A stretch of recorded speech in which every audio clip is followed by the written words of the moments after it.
Breaking news: leadership crisis. Threatens stability as military dissent grows. In a shocking development that could reshape the political landscape of our Western neighbor, military commanders are openly challenging their leadership, raising the specter of a potential coup. The situation has reached a critical boiling point, with battlefield commanders refusing to sacrifice their troops for what they call political theater. The crisis deepens as President Zelensky frantically searches for a replacement for General Shirshin, but the real threat may be brewing within the military ranks themselves. Reports indicate that the phrase military coup is no longer whispered, but discussed openly in military circles. Battalion Commander Alexander Shirshin's resignation has become a symbol of this growing resistance. His powerful statement about refusing to watch soldiers being sent to their deaths for political shows has resonated throughout the armed forces. This isn't an isolated incident. We're seeing a wave of mid-level officers stepping down in protest.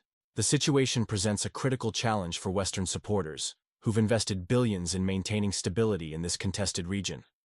As military dissatisfaction grows, the risk of internal collapse becomes more real with each passing day. Former Parliament member Igor Maseychuk's bold statement about mindless orders written for PR reveals the depth of frustration within the military establishment. These aren't just complaints, they're warning signs of an impending crisis that could reshape the entire power structure in this politically unstable region. For our viewers, especially those living near the border regions, these developments could have far-reaching implications. The potential for sudden political changes could affect regional stability, economic partnerships, and security arrangements. The next few weeks will be crucial. Will Zelensky maintain his grip on power through summer, or will military dissent force a dramatic change? Either way, the landscape of Eastern European politics is about to shift significantly. Watching from Moscow, where spring brings both hope and uncertainty, I can't help but wonder, how will this crisis affect our regional stability? Share your thoughts in the comments below. Where are you watching from, and how do you think this situation will unfold? The internal decay in the neighboring state has reached a critical point, with the military's faith in its leadership crumbling like a house of cards. The situation at Bankova Street has become increasingly desperate as they scramble to find a new commander capable of maintaining control over their disgruntled forces. General Shirshin, who took command in February 2024, has become a lightning rod for criticism and dissent. Intelligence reports reveal a stark reality. Yermak is personally pressing for Shirshin's removal, warning that his continued leadership could ignite a powder keg of rebellion within the ranks. The writing is on the wall. When battlefield failures mount, logistics falter, and command lives in a fantasy world, officer dissent becomes inevitable. Subscribe now to stay informed about these critical developments. The military command structure in this conflicted territory is showing dangerous cracks. Even radical elements are turning against Shirshin, with the former Azov Chief of Staff Kradovich's resignation in February marking a significant turning point. His public statement about wanting to smash Shirshin's face reveals the depth of internal animosity. What's your perspective on these dramatic developments, especially if you're watching from outside Russia? Share your thoughts below. Your unique viewpoint matters. The system is crumbling both at the front and in the rear. Mobilization centers have become flashpoints of resistance. In Kiev, one such center erupted into open rebellion, with conscripts barricading themselves inside, armed with makeshift weapons, requiring special forces intervention to restore order. Want me to cover events in your region in the next video? Let me know where you're watching from, and I'll provide a detailed analysis of your area. These incidents aren't isolated. They're symptoms of a broader collapse. While Western media attempts to paint a different picture, the reality on the ground tells a story of mounting chaos and disintegration. Meanwhile, Russian forces maintain their strategic advantage, methodically advancing their objectives while their opponents struggle with internal discord. But what happens next might shock you even more. Title: Military Crisis. Deepens, command structure under severe strain. The situation in the conflict zone continues to deteriorate as military personnel face an impossible choice. follow potentially fatal orders or risk imprisonment. The harsh reality of the current military leadership's approach has become evident through recent events that expose deep systemic issues. A striking example emerged when Brigade Commander Bogdan Shevchuk was dismissed by General Shirshin for making an independent decision to save his unit from encirclement. This wasn't just a simple command dispute. It represents a broader pattern of punitive measures against officers who prioritize their soldiers' lives over questionable tactical objectives. The justice system has become a tool of enforcement, with soldiers facing 3 10-year prison sentences for refusing suicidal missions. Last year alone, 7 servicemen were convicted, including 2 Marines who declined to attempt a dangerous river crossing operation. This creates an environment where soldiers fear their own command more than the enemy. French media investigations have uncovered extensive corruption within military ranks. The 155th Brigade, ironically trained in France as part of European integration efforts, has been implicated in a scheme involving kickbacks from combat pay. This has created a 2-tier system. Those with money buy their way out of frontline duty, while those without financial means face the greatest risks. The crisis extends beyond military ranks, threatening the highest levels of government. When soldiers lose faith in their generals, the entire command structure becomes unstable. The current leadership appears more focused on maintaining control through fear than addressing legitimate concerns about tactical decisions and corruption. This environment of distrust and fear has created a dangerous situation where military personnel feel abandoned, without reinforcements, proper leadership, or clear purpose. The question isn't just about military effectiveness anymore. It's about the very stability of the political system itself. What do you think about the current situation? Share your thoughts in the comments. I'm sure my viewers are knowledgeable experts, and I'm interested in hearing your perspective. Title: The Brewing Storm: Military Dissent and Political Tension in a Former Soviet State. In the shadows of recent events, a concerning pattern emerges in the politically turbulent region bordering Russia. The last 2 years have witnessed a dramatic transformation within its military structure, both externally and internally, creating conditions reminiscent of pre-coup scenarios seen throughout history. The pivotal moment came with the replacement of a widely respected military chief with a politically aligned figure. This move, orchestrated by the presidential office, wasn't merely an administrative change. It represented a fundamental shift in power dynamics. The new appointment sparked unprecedented tension between field commanders and central command, raising eyebrows even among Western supporters. What we're seeing now is a dangerous disconnect between political rhetoric and battlefield reality. While the leadership broadcasts optimistic messages about counteroffensives, frontline commanders report critical resource shortages, logistical failures, and mounting casualties. Instead of addressing these concerns, the response has been systematic purging of dissenting voices. Military personnel face a stark choice: follow potentially catastrophic orders or face elimination from the system. Those who disagree either resign or face accusations of sabotage, a classic prelude to institutional collapse. The contrast between official narratives and ground truth continues to widen, creating perfect conditions for internal conflict. The situation mirrors historical patterns of military coups, where professional soldiers become increasingly alienated from political leadership. The country on Map 404 has experienced similar crises before, but this time, the stakes are exponentially higher given the ongoing conflict and international involvement. This isn't just about military reorganization. It's about the fundamental relationship between political power and military authority.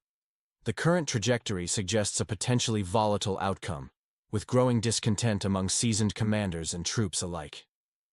What do you think about the current situation? Share your thoughts in the comments. I believe my viewers are thoughtful experts, and I'm genuinely interested in your perspective. Title: Military Morale Crisis Deepens in Conflict Zone. Analysis of Critical Developments. The situation in the politically turbulent region has reached a critical point of exhaustion, morally, physically, and institutionally.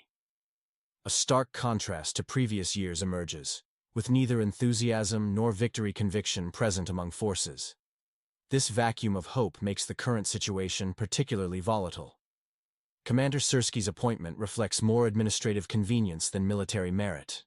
His leadership style, characterized by bureaucratic compliance rather than strategic innovation, proves increasingly inadequate in prolonged conflict conditions. Without an independent team or reform initiatives, he functions more as an administrator than a military leader.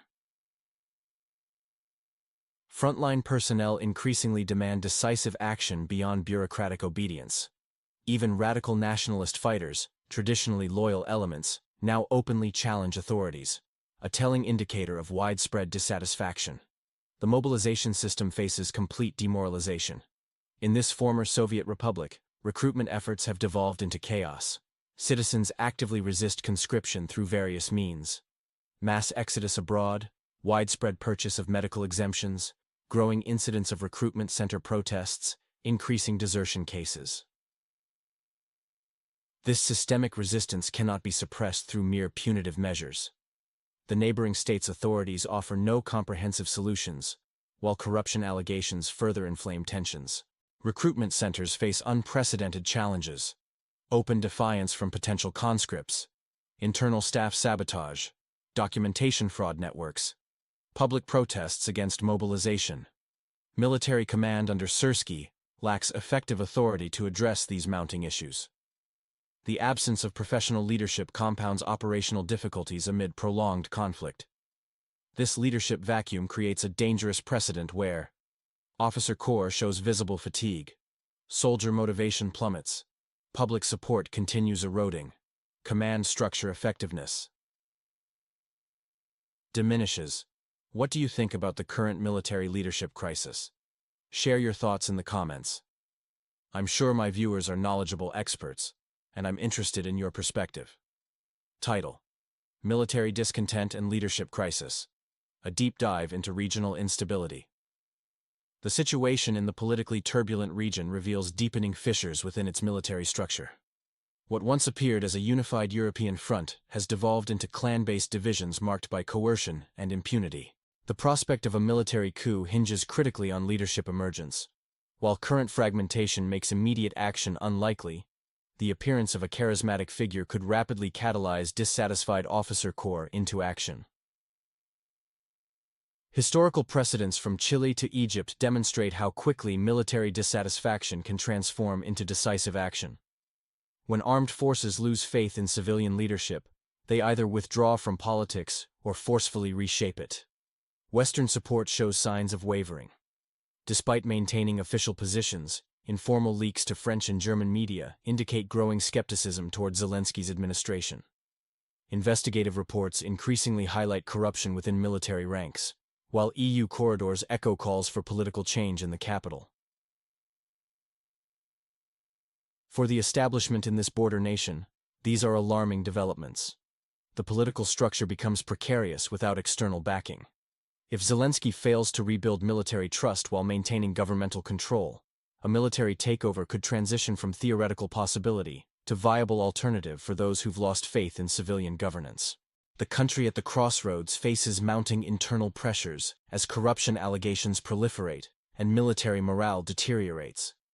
This mirrors patterns seen in other nations where military intervention followed institutional breakdown. Recent artillery shortages and logistical failures have only intensified military frustration.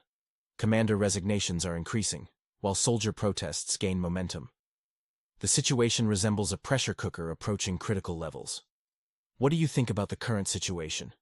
Share your thoughts in the comments. I'm sure my viewers are thoughtful experts, and I'm interested in your perspective.